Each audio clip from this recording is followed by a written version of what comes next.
একটু বলে দেবেন। একটা মা আসছিল, ভিতরে তো মনে হয় প্রধানমন্ত্রী আছেন না, ভিতরে প্রধানমন্ত্রী নয়, একটা বলে দেবেন যে একটা মা আসছিল জীবন বাঁচানোর জন্য।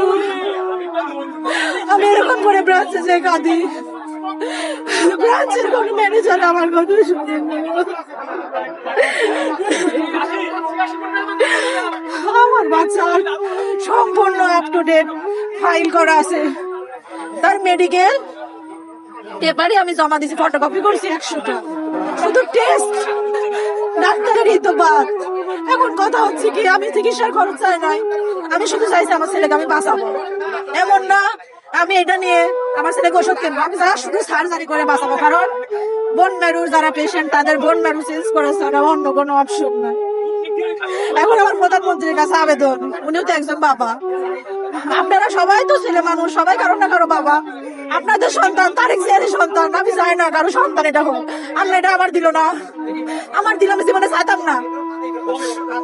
আমার তারেক জিয়ার কাছে নিবেদন, আমার আবেদনটা যেন দ্রুত পাশ করে দেওয়া হয়, আমার টাকাটা যেন আমাকে দিয়ে দেওয়া হয়, যেন আমি আমার নাবালক সন্তানের চিকিৎসা করতে পারি। সে আমার দিকে তাকায় আছে। আপনার ছেলের নাম কি?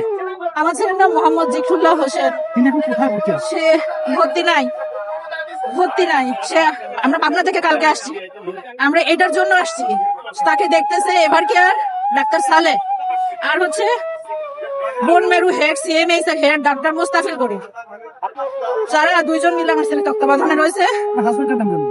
আমার হাজবেন্ড আসছে, আমার হাজবেন্ডের নাম আমি বলতে চাচ্ছি না, আসছে, সে আছে এখানে আশেপাশে আছে।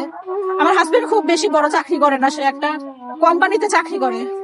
ক্যান্সার পেশেন্টের যে ব্যয়বহুল খরচ, আমার ছেলের একটা মেডিসিনের দাম 900 টাকা, সম্পূর্ণ ডকুমেন্ট আমি নিয়ে আমার কাছে আছে।